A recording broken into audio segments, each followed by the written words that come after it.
Night. LeBron and Anthony Davis combined for 60 points, just 10 short of Shannon's prediction. But they were able to secure the win and go up 3-1 in the series. The Lakers outscored Denver on second chance points 25-6 thanks to their offense rebounding down the stretch. We are joined now by Fox Sports NBA analyst Chris Broussard. Chris, what is the biggest reason that the Lakers won last night? Well, let's just cut to the chase, because we all know what this question is about. LeBron James, or who it's about. LeBron was great. 26, 9, 8, no turnovers, 14 free throw attempts, hits 11, 5 of 6 down the stretch. And most impressively to me, he guarded and did a great job on Jamal Murray down the stretch. So LeBron was very good last night. But he did not carry the Lakers, okay? This wasn't the LeBron we're used to seeing where he puts everything on his back and he really does it all. He really, to me, at least in this series, is fitting into the system more than being the system. And to be honest, I like it. And what I saw last night from the Lakers was a total team effort. Team. They were a great team last night. LeBron starred. AD starred with his 34 points. And even though he didn't rebound, I don't know how in the world he goes the first half without a rebound, but he did get some key rebounds in the fourth quarter down the stretch. But you got to credit the rest of the guys, because as I said, team effort. Dwight Howard with the 12 and 11 in the first half, he wore down Nikola Jokic physically, I believe. KCP, Kentavious Caldwell-Pope, some big shots and even a big defensive play or two here or there. Playoff Rondo showed up again, hitting jumpers, hitting a three, driving to the basket. I mean, this was a real team effort.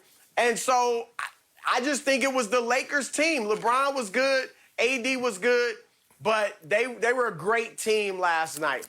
Well, Chris, I think I got a key to why AD's not been getting any rebounds. The Nuggets shot 65% in the first quarter. They shot 59% from the first half. The Lakers shot 58% in the first quarter. So it's kind of hard to get rebounds when ain't nobody missing. Dwight got all the offensive rebounds. Dwight had four in the first. The rest, right. Dwight got the rest of the rebounds. But I agree with you. AD, the difference was the two stars from the two teams. AD and LeBron outplayed Jokic and Murray. Murray was phenomenal. I thought Murray was phenomenal. But Dwight Howard did a phenomenal job denying and making Jokic work. He made him work on the offensive end because he's running to the front of the rim.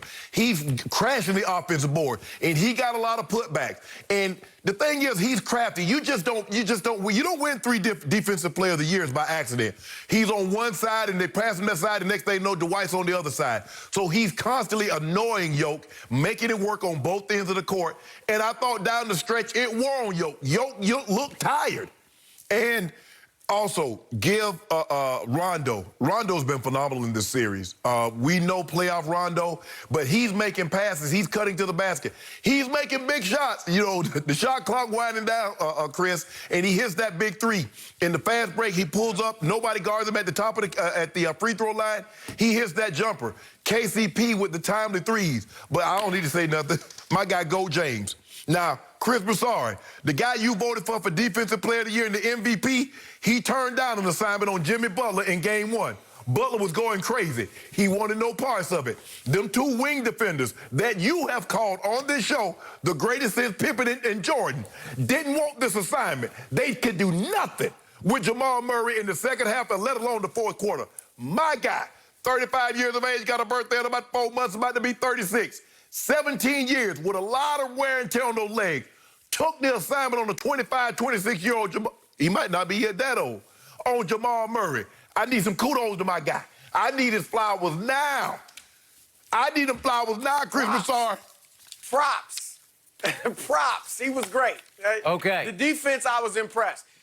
I got flowers. No, you don't. I got props. No, you don't. No, you don't. Everybody know you ain't got none of that. Weeds. Yeah. I am here to admit, LeBron James finally came up clutch in clutch time. Except it was on defense, not on offense. He was actually having a miserable fourth quarter on offense. He wound up 1 for 4. He did get to the free throw line, and he made 7 of 8, which by his standards is like, wow, a rare sight. Great. None of those free throws had to be shot when the game was within 1 point or tied, so he got a break there because we know he can get really shaky on those. But the point was, the story of the game was that Jamal Murray did a number on LeBron with about 2.5 minutes left in the first half.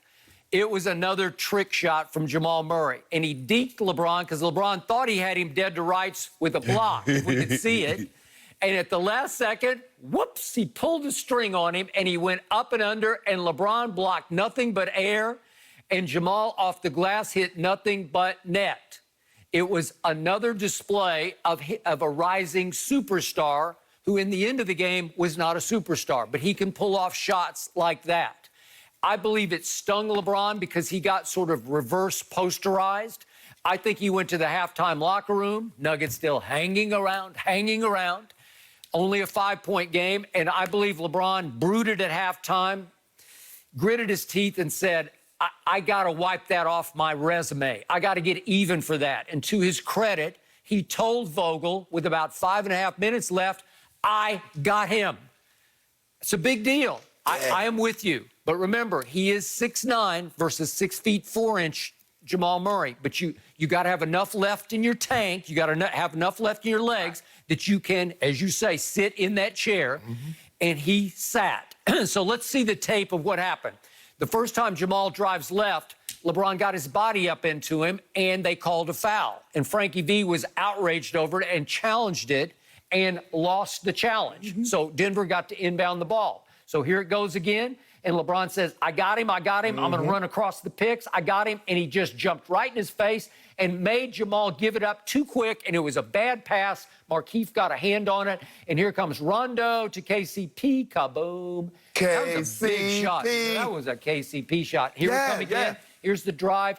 That could have been a foul. I thought he did get fouled on that play, but LeBron just kept running, and he kept running. That's what we do. He got a bunny. He got a bunny. And this is a 3-point game. And then that was the best defensive stand of the night because he beat him to his spot and he made him eat it. That was not a foul. And Rondo comes right down to the other end, playoff Rondo, and nails what became, it felt like a dagger at that point. Okay, so did LeBron take him for the whole fourth? No, he did not. He took him for the last 5.5 minutes, and it was really just 2 drive shots. The first could have been a foul, and trust me, the Nuggets will now send that tape to the league office to see if they can get some new favor from the officials the way Vogel and Rob Pelinka did before the game last night, obviously, and they got all the calls. So they got away with one there. If Jamal had gone to the free throw line, he probably would have made 2, and it could have gotten pretty dicey for your Lakers. But they got away with that one. And again, not only did they call fouls on defenders covering LeBron, because what did he end up shooting? 14 free throws? He and AD both. Okay, he and AD both shot 14 free throws. But they also gave LeBron breaks when he was guarding Jamal. And the final stat I'll throw back to Chris Broussard is Jamal Murray has been just crazy wild hot from 3. He killed the Clippers from 3, especially in fourth quarters. He shot Utah right in the heart from the 3-point line. And yet last night, even after he'd been hot against the Lakers the first 3 games, he goes 0 for only 3. So the Lakers just said, we're not going to let you shoot it from the 3-point. We're going to